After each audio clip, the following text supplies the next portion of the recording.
Everything changes this week as we have Mercury entering shadow and eclipse season beginning. We have a lot of planetary movement going on this week, so let's go ahead and jump right into it. Welcome back to the Astrology Report. My name is Cam White, if you don't know me already, and this time we are talking about March 18th through March 24th of 2024. Like I said in the intro, we have a lot going on this week, but before I begin, I have 4 announcements real quick. Number 1, my new song Charmer just came out. If you haven't streamed it already, go ahead and check it out. It super supports me in my whole venture with music, and I'd really appreciate if you guys listen to it. Let me know what you guys like about it. Second thing, I'm running a discount for the next 2 weeks, $50 off any consultation. That's going to be going on for the next 2 weeks. You're going to use discount code 50 when you go to checkout as well. The reason I'm doing this is I have now opened up my availability for like the past couple years. I think like 4 years. I've only really been having consultations on Wednesday, Thursday, Friday, but I'm going to be opening them up from Monday to Saturday, probably for the next few months. And I know a lot of people haven't been able to schedule a consultation with me because of my availability. So if you're one of those people, this is the best time to book a consultation. So again, I will be having availability Monday through Saturday, just not Sunday. Also, I am now introducing an AI feature with my consultation. So when we are done with your consultation, not only will you get a recording of the consultation, which a lot of my clients really get a lot of value out of the recording, because again, there's so much that we talk about in that hour. 6 months later, you may not remember something, but if you go back and watch that recording, I'll say something and they're like, oh my gosh, I forgot that you said that. So with the AI summary, you're also just going to be getting a list. I want to say a piece of paper. It's not a piece of paper. It's like a digital piece of paper. I can't think of the word for it. But you'll get a summary of everything that we talked about, as well as important dates of certain events that I talk about. So I think the AI summary will really help people kind of put pieces together and kind of refer back to as you go on throughout your year or 2 years or how long we ever talk about. So with that being said, let's go ahead and jump into the week. So we're starting off Monday with the moon in Cancer. It's going to be making a sextile to Jupiter. It will then be making a square to Mercury, and it will be sextiling Uranus. As well, we have Mercury conjoining the North Node and Mercury entering shadow. Now, I have a Mercury retrograde video that's going to be coming out this week. So there's kind of a lot to talk about with this Mercury retrograde, but let's just talk about the moon real quick. The moon, while it's in Cancer, it's in its home sign. We're feeling comfortable. We're feeling nurtured, or at least that's what our priority is at the moment. Like if the moon is our emotions and it's in Cancer, right? It's its home sign. There's kind of like this, I need to feel comfortable. I need to feel safe.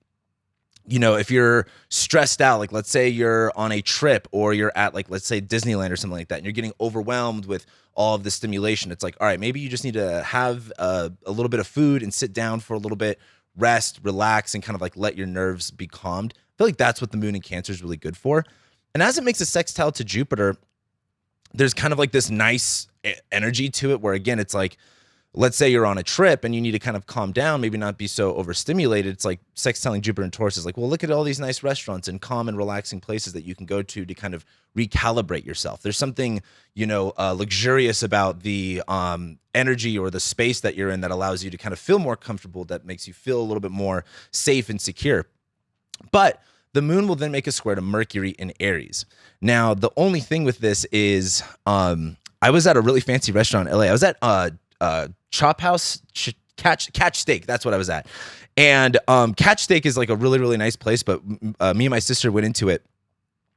The music there made no sense. It was literally, they were playing Brick House at Catch Steak, which is like, the vibe didn't really match. Mercury being about communication, ideas. It's in Aries. It's really kind of like fast. It's hot. It's dry.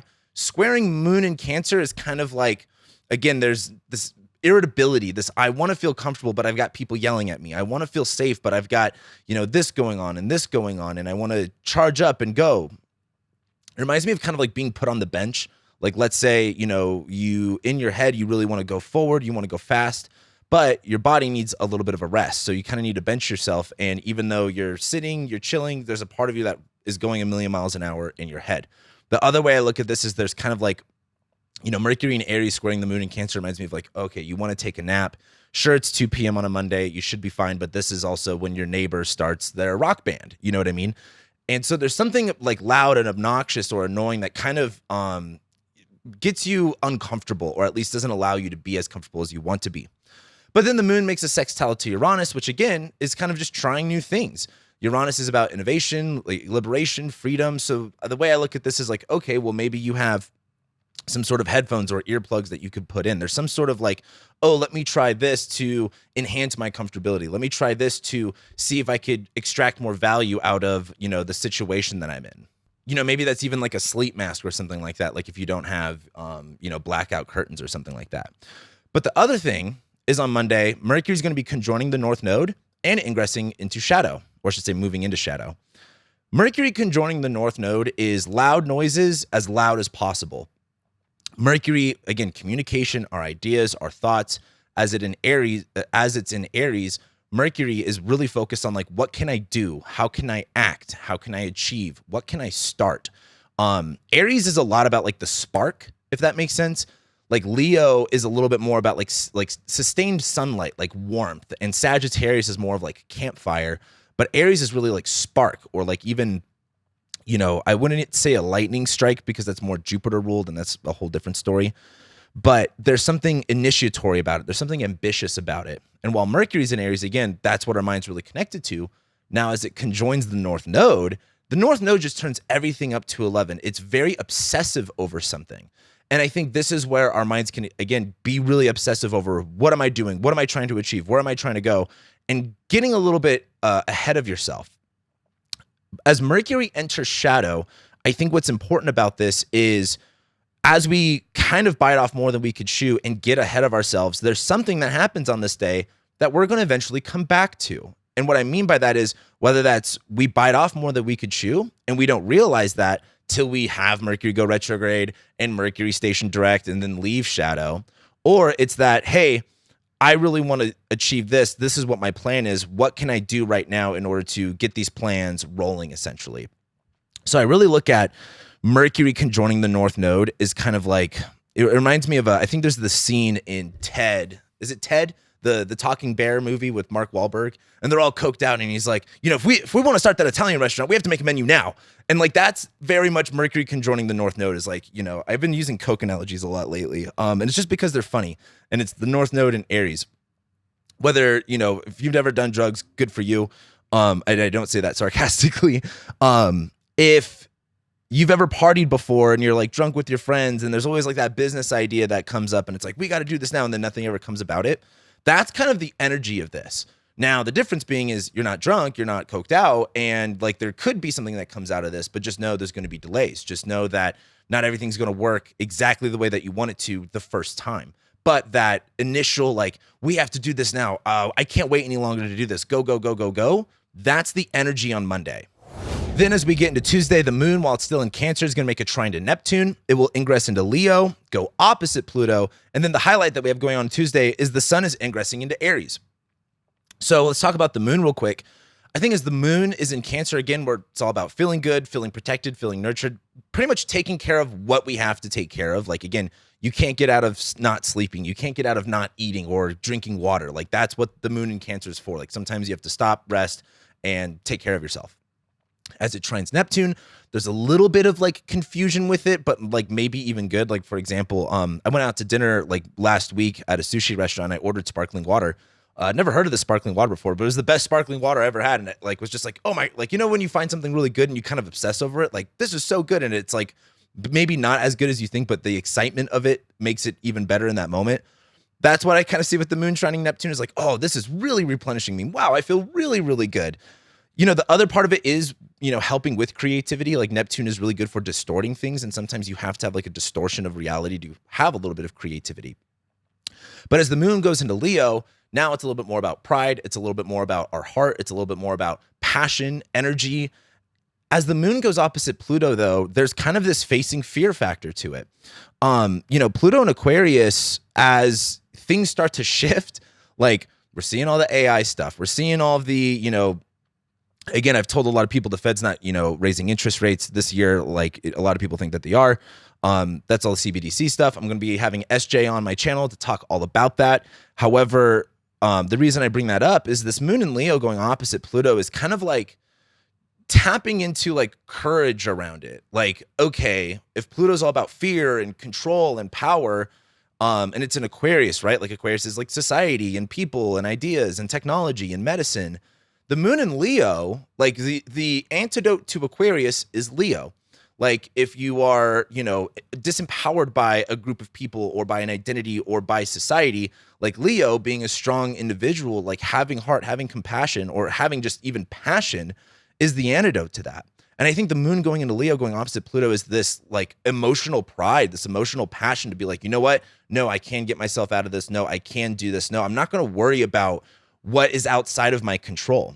I'm going to worry about what is in my control. And that is my heart. That is my emotions. That is my ability to believe in myself and my confidence. And that doubles down as we have the sun ingress into Aries. It's springtime now, right? The sun's in Aries here in Denver. The tulips always pop up. And for me, I get the most excited for that because I'm like, finally, I hate winter. I was just in California and it was already spring there and it was so beautiful. And there's something so exciting about spring. Like everything's growing. We're getting out of the old mucky winter where everything's dead or everything's rainy and everything's cloudy. We're starting to see the sun come up more. Like daylight savings is here. We have sun going down at 7 p.m. We have more sunlight. There's something more exciting about it. And it's spring. It's the beginning of the astrological new year. While the sun's in Aries, the sun is exalted and the sun is our willpower. The sun is our vitality and it's exalted. It's so strong. So I look at Tuesday as an opportunity to feel really empowered, to feel really good about starting something, initiating something, having the confidence to do any of these things. The only caveat to that is the sun going into Aries means now we're pretty much in eclipse season. We don't really go into eclipse season until our first eclipse, but that happens at the end of this week. But the sun's getting there. The sun is going to be in the same sign that these eclipses are in. So we do kind of see that theme of what the eclipses will be start to begin here. Then we get into Wednesday. And as we get into Wednesday, the moon will be in Leo, making a square to Jupiter and Taurus. And again, I've said this quite a few times as Jupiter's been in Taurus, but a lot of moon in Leo squaring Jupiter and Taurus is like all that glitters is not gold. Like, sure, you might want the fancy, flashy thing, but are you going to really extract the value out of it that you really want? Like Jupiter and Taurus is really like, what are our beliefs about value? What are our beliefs about security and stability? And I just think as the moon in Leo is there, it's kind of like, oh, I want said flashy thing. I want to be a consumer and buy something to, increase the dopamine hits. But do you actually value it? Are you going to be able to extract value out of that thing? And so I look at the moon squaring Jupiter as kind of like this, you can't take every opportunity presented to you. Like, sure, there might be this opportunity, but if you take that opportunity, that means you have to stop doing this other thing or you won't have time for this other thing. And so I think a lot of Wednesday is about balancing that, like just knowing, hey, this, you might get an opportunity. It's going to give you some confidence or you're going to be like, cool, that sounds really good. But is that the thing that is actually going to help you in the long run? So Wednesday is really just about like balancing, kind of like extrapolating on like, okay, am I going to get the most value out of this? Or is this just kind of like a shiny, flashy thing that I'm kind of into? Then we get into Thursday, and as the moon's still in Leo, it's going to make a trine to Mercury in Aries, and then it's going to make a square to Uranus. We also have the sun making a sextile to Pluto as one of our highlights, as well as Venus conjoining Saturn. Quite a mixed bag on Thursday in terms of the energy. The moon making a trine to Mercury in Aries while the moon is in Leo is like, we have a lot of this confidence, and Mercury in Aries is just kind of like, saying it, if that makes sense. Like the moon in Leo trining Mercury in Aries reminds me of like, there's a certain point, like after you have like a drink or two and there's a pretty girl at a bar and you like start to hit on her or something like that. You kind of like just say something a little bit ballsy because you're kind of feeling yourself, if that makes sense. Mercury is about communication. Moon is about our emotions, and they're making a connection in the fire signs again. So this is like energy. I always think of that for the Gen Zs and millennials that are chronically online. There's that audio where it's like more energy, more footwork. You guys know what I'm talking about. If you don't, it's okay. You'll live. So anyway, I look at this as having some confidence to go about something, having confidence to even make a plan. Because that's the other thing with all of this stuff is like, if you're making a plan for something with zero confidence, well, you're kind of making a plan for failure, if that makes sense. Like you have to have belief, you have to have confidence in order to like really lay out a plan to be like, okay, I can do these things. Sure, it might challenge me a little bit, but I know I can do it versus if like, well, here's my plan to fail. Like here's my plan to not feel confident. Like you're not going to get anywhere. This moon trining Mercury is really, really good for that. Problem is moon squares Uranus. So there's some disruption. There's some things not going your way. There's some things that are outside of your control that kind of go awry. And the way I would look at this in the, talking to cute girl at the bar energy is kind of like, I don't know, maybe she's deaf or something like that. So you're like, hey, and like you have a really good like opening line. And then she's like, I can't hear you. And you're like, fuck, well, now I don't know what to do with that. Or, I don't know. There's the way that's the kind of the analogy I would go with that is like you're feeling good, you're feeling confident, and then something about that is not necessarily going to work. And that's okay. The biggest thing is you can't just like get disheartened over that, or, you know, with the moon in Leo, it's really important to not have your emotions so invested into your pride that like anything going wrong completely destroys you. You have to be open to improv, essentially. Like I've always made the analogy with the moon in Leo is like if you're on stage, if something goes wrong, you just got to go with it. Like there's no like getting upset and angry and trying to fix things. Like you just roll with it. The sun also sextiles Pluto. I think this is a very empowering feeling. I wonder what's going to be kind of going on in the AI tech world here in terms of like something being ignited, something kind of starting, or at least people having more confidence in it. But the sun making a sextile to Pluto is like, again, feeling that empowerment, feeling that excitement, feeling that high vibration, that high frequency, and being like, okay, I can do all of these things. The only other thing on Thursday is Venus makes a square to, or not Venus makes a square, Venus conjoins Saturn. I kind of go back and forth with this because I look at Venus conjoining Saturn as a real sobriety moment, especially as Venus is in Pisces, where she's exalted, where she wants to have fun and she wants to indulge, and she can do all of those things. But with Saturn, it's kind of like, you know, there's a level of authority and there's a level of restriction to it that that doesn't allow you to, or doesn't enable you to fully experience the as it doesn't allow you to be full. Fuck, Parker, help me edit this. It doesn't allow for space to have the full experience of Venus in Pisces. So if Saturn's in Pisces and we have to be kind of real, we have to be kind of like, all right, like where do we need to be more disciplined and restrictive and, you know, mature about how we handle like the spiritual part of our internal selves? Like, do we really believe all of these things that we say on an internal level?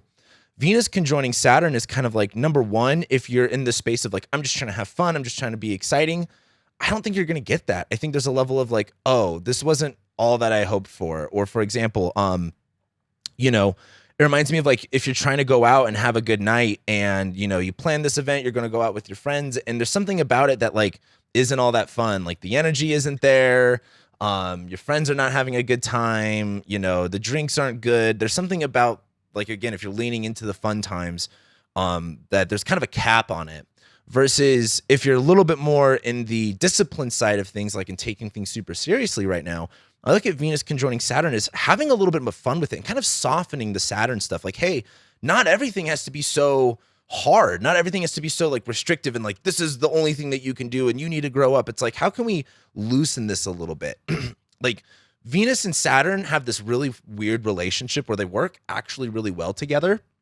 And so the way I look at this is like, hey, maybe Venus needs a little bit more of a cap. Maybe Venus needs a little bit more of a serious attitude rather than Venus and Pisces being like manic pixie dream girl running around. Like, hey, like rather than running around the festival going left and right and no one can follow you, like, how about we go to this stage and, you know, this, you know, performer and this performer. And like, we have like a list. It's like, that can help you.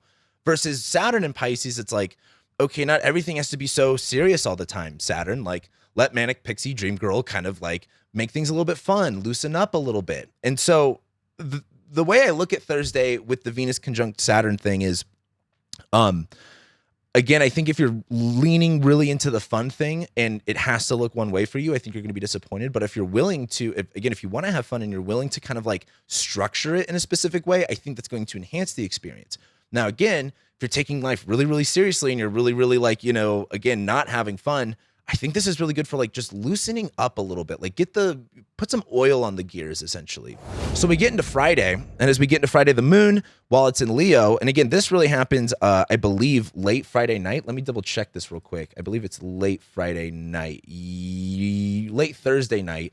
On late Thursday night, the moon is going to be in Leo, going opposite Mars.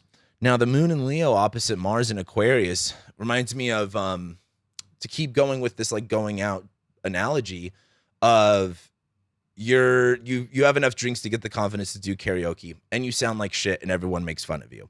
Like, that's very moon and Leo opposite Mars in Aquarius.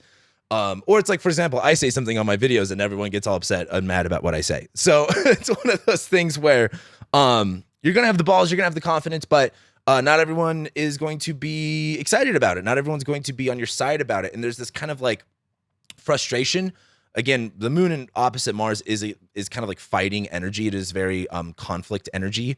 And the way I look at this is the moon in Leo, the moon in Leo is also having too much drinks and like wanting to pick a fight with someone in the bar. And that guy also has like 5 of his buddies that can all kick your ass. Like, let's be careful about what we kind of say and do here just because we're feeling some type of way. You can, again, maybe do a little bit of shit talk, but don't take anything to action, because I think the moon going opposite Mars is really good for like conflict, really good for aggression. And when I say it's really good for those things, I mean, this is a situation in which maybe you don't want to be aggressive, you don't want to start conflict. But then by early Friday morning, the moon will ingress into Virgo. So as the moon's going into Virgo, we're now focused again on what are we organizing, what are we detailing, what are we planning. I think this is going to be good for Mercury while it's in Aries. Mercury is going to be in shadow at this point. So this is kind of like bringing everything together. Like, okay, what's the plan? If this is the plan, what things do I need to do for it? What are the days of which I need to get things done? How do I need to organize myself? But the highlight that we have going on Friday is Mars is ingressing into Pisces. There's kind of a, I don't want to use this word. It was just the first word that came up into my head. The first word that came up into my head was this. There's kind of an orgy going on in Pisces right now. There's quite a lot happening here. Neptune, Venus, Saturn, Mars. That's a lot going on in Pisces. That's kind of a lot, to be honest with you guys. That's not super common, especially because it's Saturn and Neptune, and then again Venus and Mars. There's a lot of this, otherworldly energy, and then like things that are very immediate and in your face. As Mars goes into Pisces, Mars has triplicity in Pisces, so it has a little bit of dignity. Mars is a little weird in Pisces. It's not, peregrine. It's like, but again, it's not exalted. It's not in domicile. It's not that strong, but it's not that bad either. The thing is, while Venus and Saturn and Neptune are in Pisces, are kind of painting this again, like really otherworldly experience, a lot of confusion, a lot of overwhelming feelings, like both that are good and both that are like kind of hard to grapple with. Mars joins the chat, and then it just turns that up even more. Like Mars brings energy to things. Like if you're a night chart, this is going to like bring more energy to like, maybe, I don't want to say this is even stagnant, but more so of like, there's already a lot going on in here. And this brings even more. For example, if you're hosting, like if you have family over and like, let's say you have cousins in town and they decide to come over and you're having a good time, but on that same day you have some, construction crew coming in, like starting the remodel on like your bathroom or something like that. It's like, you've got this going on, you've got that going on, and you're trying to balance the two, and it could just be a little bit overwhelming.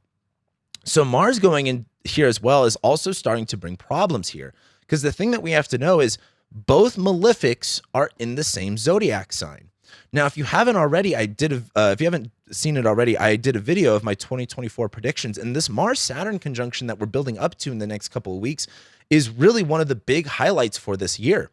And that all kind of begins here as well. As we go into this eclipse in Aries and Mercury retrograde in Aries, they're all ruled by Mars, which is in, Pisces. So we need to be looking at what Mars is doing for that.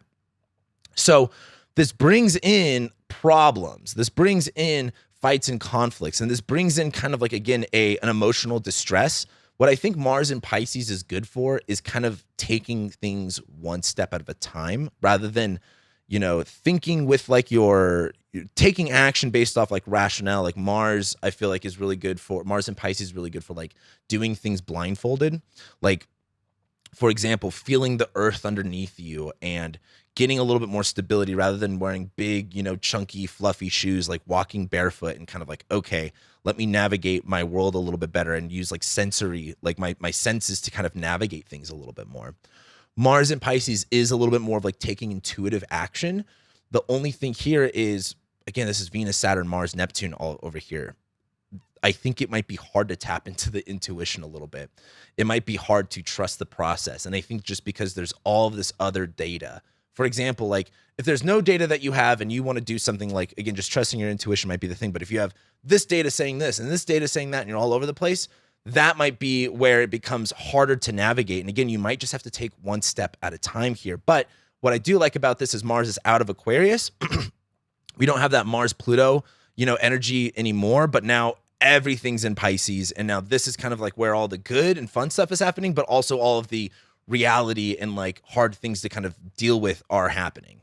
Then we get into Saturday. As we get into Saturday, the moon is then going to go opposite Saturn and Venus, and then it will trine Jupiter and Uranus. Quite a bit of moon stuff going on. As the moon's in Virgo, opposite Saturn and Pisces, it's kind of like I've been saying, you can get as organized and detailed as you want, but there's things that you're not going to know, and that's okay. You have to kind of like stop yourself of like, hey, I did and planned as much as I could. Now this is all about things that are unknown. This is all about things that I can't really control or that I can't really predict. But then the moon goes opposite Venus. Try to have fun. Try not to let that like, oh, well, if I don't have this, then I'm not going to have fun. If I don't have this, I'm not going to have fun. And if these little peculiar specific things aren't exactly the way that I want them to, I'm not going to have that much fun. Don't do that. Like, that's kind of like, I've been saying like Pisces reminds me of like a magic show, and the moon in Virgo is like, well, they're the sleight of hand. So they're doing this and this and that. It's like, you're killing the vibe. Just enjoy the magic. Enjoy something that you don't really understand.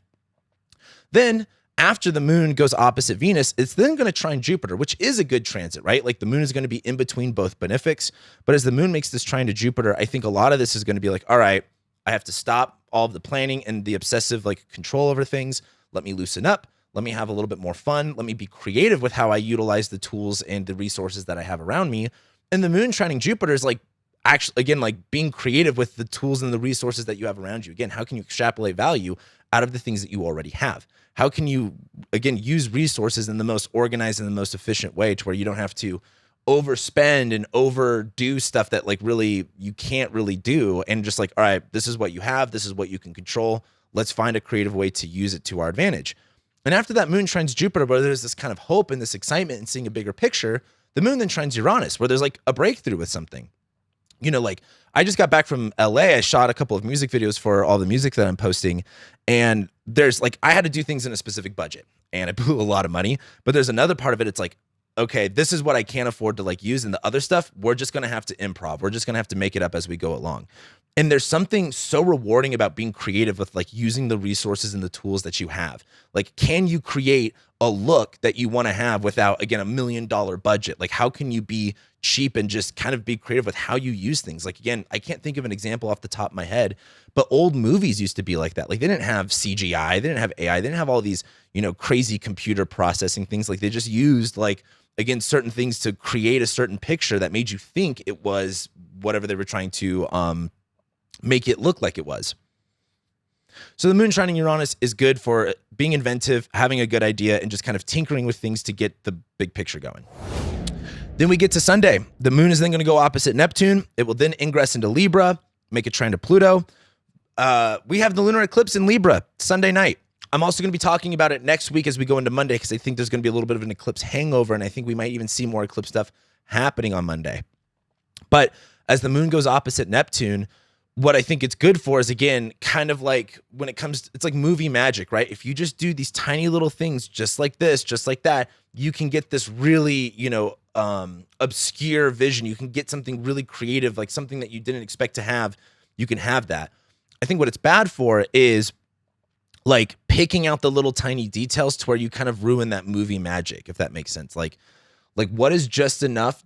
How can you tinker things just enough to create that image versus, if you're tinkering at it too long, if you're doing a little bit too much of it, you kind of ruin it, if that makes sense. The moon going into Libra, though, I would talk about the moon going into Libra as it like normally was, but it's now an eclipse. It's a little bit more of an intense energy. I think as the moon goes into Libra and makes a trine to Pluto, there is kind of like this overwhelming like empowerment feeling to it. It may not be the best. Like, again, I'm going to probably make a video about like predictions on this eclipse. And I think the biggest thing that you're going to see is Israel-Palestine coming up again. I say that as if it's like totally been thrown to the wayside. It really hasn't, but guess what? It's going to become even more of a thing. And that's because this, that war started during eclipse season in October, or it started, I think, just before the solar eclipse in Libra, October, because that was October 12th. Yeah, so it started about like 5 days before. So I think you are going to see a lot more of that Israel-Hamas stuff. We'll probably talk about that in a separate video.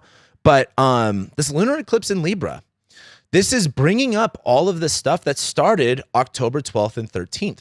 October 12th and 13th was this like seed that got planted.